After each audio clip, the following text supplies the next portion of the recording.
Hello and welcome to What the F*** Just Happened Today, your essential guide to the daily shock and awe in national politics. I'm Joe Amditis. Let's get to it.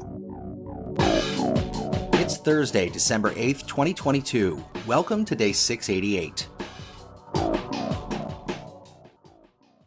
The House of Representatives passed legislation enshrining federal protections for marriages of same-sex and interracial couples.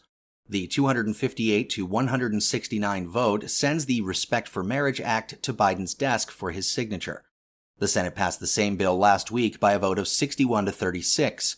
The House initially took up the legislation in June after the Supreme Court's decision overturning the federal right to an abortion and Justice Clarence Thomas's concurring opinion that the court should reconsider some past rulings, including its decision on same-sex marriage.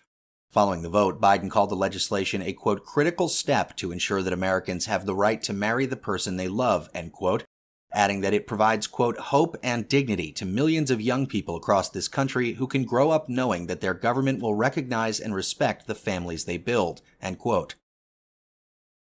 Moving on, the Justice Department asked a federal judge to hold Trump and his team in contempt of court for failing to comply with a subpoena to return classified documents in his possession. The judge hasn't held a hearing or ruled on the request yet.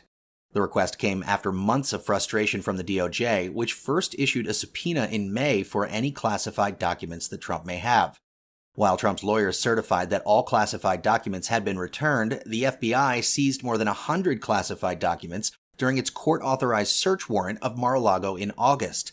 Trump's lawyers, meanwhile, recently found at least 2 more classified documents in a Florida storage unit.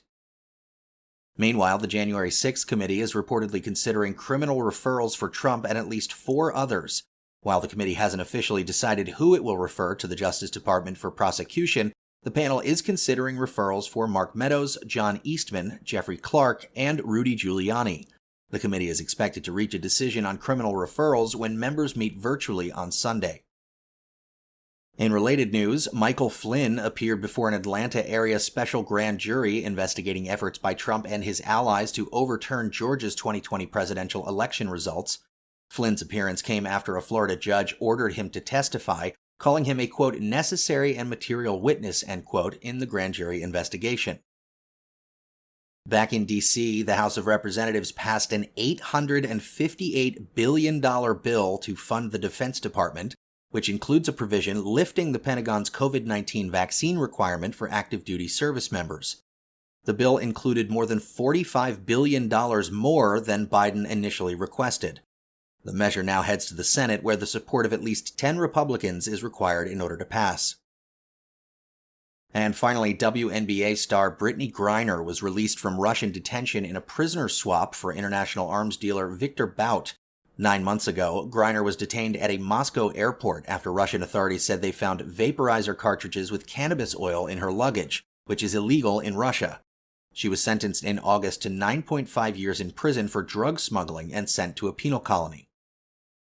And in the polls, the Associated Press says 43% of Americans approve of the way Biden is handling his job as president, while 55% disapprove.